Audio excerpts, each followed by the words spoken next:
안녕하세요. 금융감독원 대학생 기자단 손지승, 손유란입니다. 오늘은 공모주 청약에 관해 이야기해보려 하는데요. 공모주에 대해 알기 위해서는 우선 기업 공개 제도가 무엇인지 알아야 합니다. 기업 공개란 비상장 기업이 상장하여 증권시장에서 주식을 자유롭게 거래할 수 있도록 하기 위해 회사의 전반적인 정보를 최초로 외부 투자자에게 공개하는 과정입니다. 이 과정에서 투자자를 대상으로 처음 발행되는 주식을 공모주라 하는데요. 공모주에 투자한다는 것은 이 공모주 청약에 참여하는 것을 의미합니다. 주식의 거래인데 왜 청약이라는 단어가 쓰이는지 궁금하시죠? 공모주는 처음 거래되는 만큼 회사에 대한 정보를 투자자에게 충분히 알리고 정해진 기간 동안 신청을 받아 일정 물량을 배정하는 방식으로 이루어집니다. 이러한 과정을 공모주 청약이라고 합니다. 기업 공개 공모주 청약 시 일반 청약자의 참여 기회를 확대하기 위한 방안이 마련되었는데요. 지금부터 총 3가지의 공모주 청약 개선 사항에 대하여 자세히 말씀드리려 합니다. 공모주 청약 개선 사항 첫 번째, 공모주 배정 방식의 형평성을 제고하기 위하여 균등 방식이 도입되었습니다. 기존에는 청약 증거금에 비례하여 배정되는 비례 방식을 통해서만 공모주가 배정되었는데요. 그래서 청약 증거금 부담 능력이 낮은 사람들은 공모주 투자 기회가 제한될 수밖에 없었습니다. 이에 따라 공모주 배정 방식의 형평성을 제고하기 위해서 균등 방식이 새롭게 도입되었습니다. 균등 방식이란 최소 청약 증거금 이상을 납입한 모든 청약자에 대해 동등한 배정 기회를 부여하는 방법인데요. 일반 투자자에게 공모주 배정 시 비례 방식과 균등 방식을 병행하고 배정 물량 중 절반 이상을 균등 방식으로 배정하도록 제도를 개선한 것입니다. 균등 방식이 도입됨에 따라 일반 투자자분들의 공모주 청약 기회가 확대될 것으로 예상됩니다. 공모주 청약 개선 사항 두 번째, 기업 공개 IPO의 일반 투자자 공모주 청약에서 여러 증권사를 통한 공모주 중복 청약이 금지됩니다. 복수의 증권사가 주관하는 IPO의 경우 증권사별로 계좌를 개설해 중복 청약하는 투자자들이 대거 등장하면서 단 1주도 배정받지 못하는 개인 투자자들이 다수 발생한다는 문제점이 존재했는데요.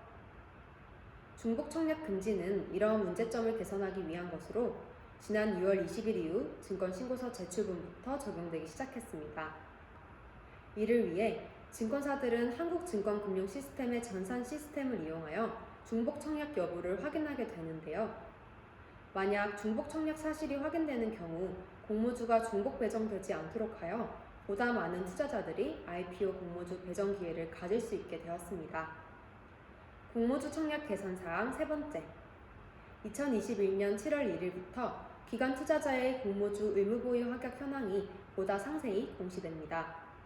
의무보유 확약이란 기관 투자자가 공모주를 상대적으로 많이 배정받는 조건으로 상장 이후 일정 기간 동안 공모주를 보유하도록 의무화하는 제도인데요. 그렇다면 이러한 의무보유 확약 구체화가 왜 중요한 걸까요?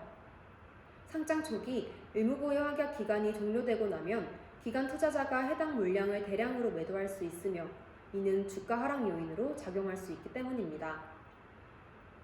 따라서 투자자분들께서는 의무보유 확약의 물량과 매도 가능 시기를 미리 확인하시고 공모주 투자 계획을 세우는 것이 중요한데요. 이에 따라 2021년 7월 1일부터 제출되는 증권신고서에는 기관 투자자의 의무보유 확약 기간별 수요 예측 참여 내역을 6개 투자자 유형별로 구분하여 상세히 기재하도록 개선됩니다. 또한 증권발행 실적 보고서에도 기관 투자자의 배정 내역을 같은 방식으로 상세하게 기재하게 됩니다. 이번 제도 개선을 통해 기관 보유 물량이 시장에 출회되는 시점을 사전에 알 수 있다면 매수, 매도 등 투자 판단에 도움이 될 것이라 예상됩니다. 이러한 공모주 투자를 위해서는 몇 가지 유의해야 할 부분이 있는데요. 첫째, 주가 변동 위험에 주의해야 합니다. 공모주는 상장 이후 수익률이 높다는 잘못된 인식이 있습니다. 특정 주식의 경우 시장에서 관심이 높아 공모 가격이 희망 공모 가액 이상으로 높게 산정되기도 하는데요. 그러나 2020년 공모 가격이 상단 이상에서 결정되었던 56개 기업 중 상장일 종가 및 연말 종가 기준 8개 기업이 공모 가격을 하회했습니다. 따라서 공모주가 상장 이후 반드시 고수익을 보장하는 것은 아니라는 점 알아두시길 바랍니다. 다트에서 투자 설명서 등을 확인하여 공모 가격 산정 근거를 살펴본 뒤 투자를 결정해야 합니다. 둘째, 특례 상장 기업인지 확인해야 합니다.